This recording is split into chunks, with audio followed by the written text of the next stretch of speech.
Panyero, beep beep beep beep beep. At ito chop. Ang favorite ng alien yung cute Martian! Ay! At syempre, hello sa mga best natin na ngayon ay nagkakape. Wow! Yung mga best natin na pampatulog ay kape. Biboy, ikaw ba mahilig ka ba mag-coffee? Hindi, Martian, kasi napapapunta ako sa CR after. Actually, may explanation nga daw yan eh. Ano ba yun? Oo, no. Sabi nila na kapag daw nagkape ka, Tapos? mayroon tayong nurse na kasama. Ayoko Ayusin magmarunong mo. eh. Ayusin pero mo. meron daw siyang parang reaction sa tiyan natin. Because it's warm, no? Oo, no?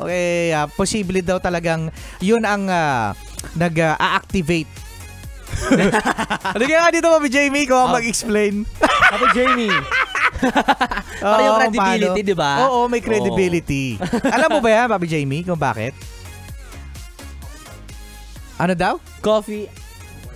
Coffee coffee oil. oil. Oh, yun nga yung sinasabi ko. May oil pala yun. Yun nga yung sinasabi ko, yung coffee oil. Ba't kasi nagmamarunong? Sige ko panyero kasi akala mo lahat alam. Yung pala. Di ba? Pala yun, oo. Talaga, so bihira ka nagkakape, B-boy? Bihira. Tapos mas prefer ko yung coffee na iced kumpara sa warm. Kasi ayoko nung iniihip-ihipan tapos napapaso pa ako. Oo, di ko na-appreciate yung flavor ng coffee. Talaga? Oo, ayoko nung gagano.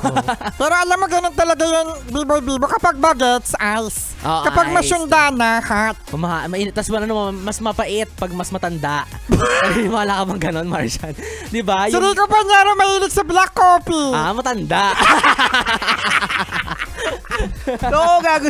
Actually, it's a sign of Diba? maturity. Correct. Yes. Yung ayaw mo na sa masyadong matamis. Sign of maturity talaga, hindi sign of aging.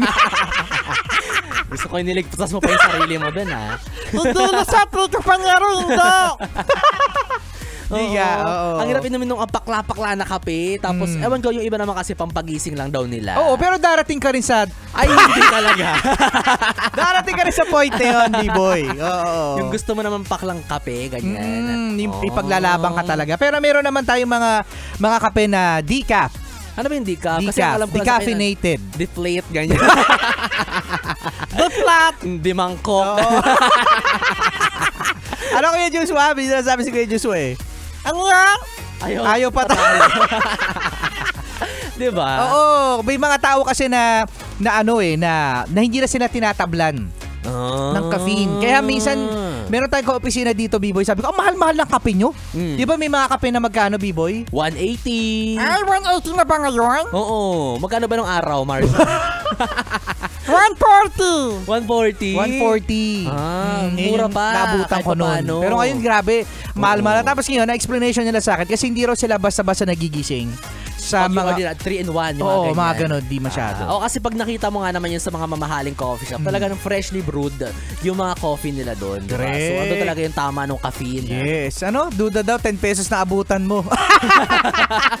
Diba ano Kuya Joshua? Uy, meron 10 pesos yan, yung vending machine.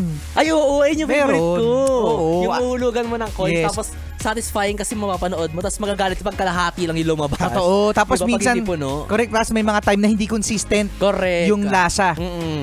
Yung hinulugan ko mocha, ba't lasang ano to? Guyabano. Kaya ba, nauuso ang ngayon ang coffee business Sa amin, marami, ang kaliwat daming kanan. kanto sa amin na nagtatayo ng coffee, Correct. coffee shop. Marami rin daw kasi yung coffee lover. Yes. For aesthetic. Oo. Diba? Oo, diba yung mga picture-picture lang, coffee Oo lover. nga, ang lakas nga makasosyal yun, may hawak ka na coffee. Correct. Diba? Tapos meron dyan, di ba? Meron siyang isang coffee shop na yung coffee mug. Ang mahal. Mahal talaga. Oo. Pero binibili pa rin ng marami. Kaya ina lang business ko, Martian. Magpapakape na lang ako dito, Martian. Alam sa Rico Panyero talaga puro mahal. Kuripot kasi. Kuripot! Kaya yumayaman si Sir Kadjot kay Rico Panyero eh. Puro 3-in-1 no? B-boy na. Bibo!